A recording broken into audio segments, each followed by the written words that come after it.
ऐसा कोई दुष्ट पुत्र जो अपनी मां के केस पकड़ के उसका सिर काट डाले तो ही मां के कलेजे से पुत्र को श्राप नहीं निकलता है। एक मां में इतना वात्सल्य, आप तो वात्सल्य गुण के समुद्र हैं प्रभु। आप जीवों के दोष देखने लग जाएंगे तो कोई जीव आपकी शरणागति के योग्य होगा कैसे? भगवान बोले बोलो क्या करना है? बोले एनम रक्ष, एनम रक्ष, इसकी रक्षा करो, क्योंकि जगन्नाथ, आप जगन्नाथ हैं। आप कह देते हम धर्मात्माओं के नाथ हैं, हम पुण्यात्माओं के नाथ हैं, हम तो संतों के नाथ हैं, तो वैसे तैसे लोग किनारे हो जाते हैं। लेकिन आपका नाम तो जगन्नाथ है, जगत में तो सब तरह के लोग हैं, तो हम भी, ये भी तो जगत में ही है, जगत से बाहर है क्या? आप इसे अपनाइए।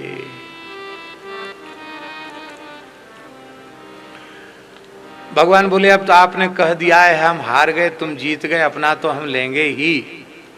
लेकिन एक बात है, ये तो बेचारा हमको जानता तक नहीं था, ये तो तुम पता नहीं कौन कौन सी कथा वार्ता सुना सुना करके इसको चक्कर में फंसा के ले आए, और जब तुम्हारे वाक जाल में आकृष्ट होकर आया तो अपने पास रखो, हमारे मत्थे क्यों मरना चाहते हो? तो गुरुजी बोले हमारे गुरुजी का आदेश है कि कोई वस्तु तुम्हारे पास आवे उसको अमनिया करके ठाकुर जी को निवेदित कर दो, भगवान स्वीकार कर लें, फिर प्रसाद रूप में स्वीकार करो। ये जीव अमनिया आया, इसको काट छांट के अमनिया करके सत्संग से इसके दोषों का परिमार्जन करके और कुछ पलस्तर वलस्तर चढ़ा के तिलक स्वरूप लगा के इसको आपके शरण में ले आए हैं प्रभु। अब इसको तो आपको स्वीकार करना पड़ेगा।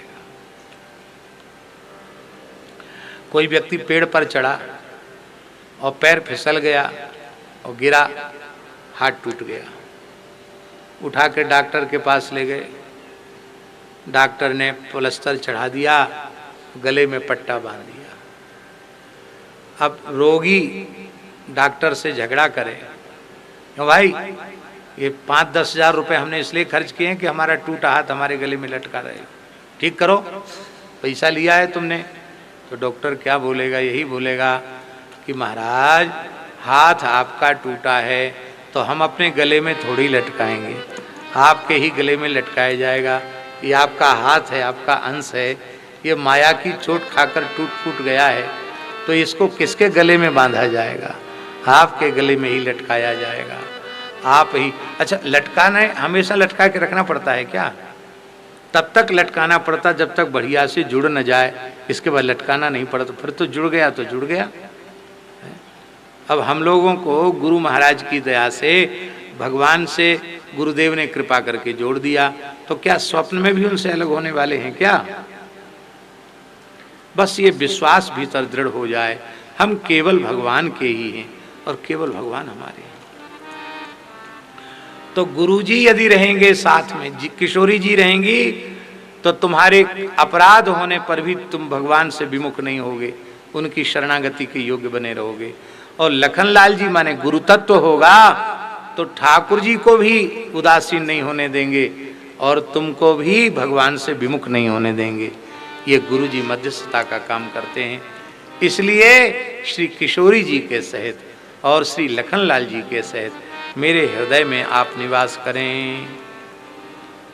बोलो भक्तवत्सल भगवान की जय। जदपि बिरज व्यापक अविनाशी, सबके हृदय निरंतर वासी, तदपि अनुज श्री सहित खरारी, बस तू मनसि मम कानन चारी।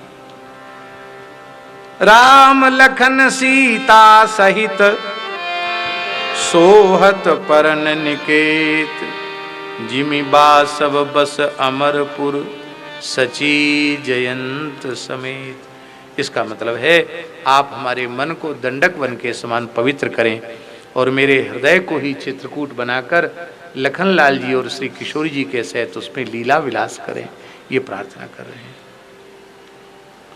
अब आगे के भाव में श्री सुतीक्ष्ण जी महाराज कह रहे हैं। एक तो यह है कि वस्तुतः स्वामी भगवान सबके हैं, इसलिए यही उनका यथार्थ संबोधन है। दूसरी बात यह है कि जब हम भगवान को स्वामी मान लेंगे, स्वीकार कर लेंगे, तो हम स्वतः भगवान के सेवक हो जाएंगे। स्वामी माने सेव्य,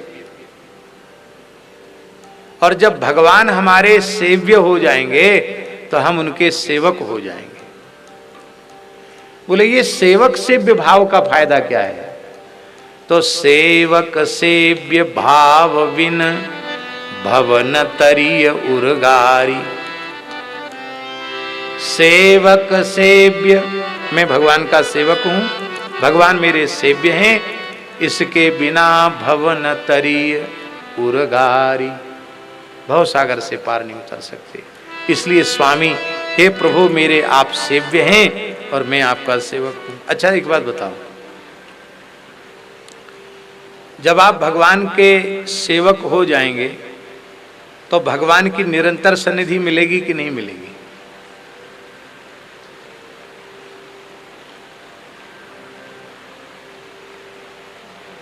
आप सेवक हैं जिससे मैं निरंतर आपकी सेवा कर सकूं।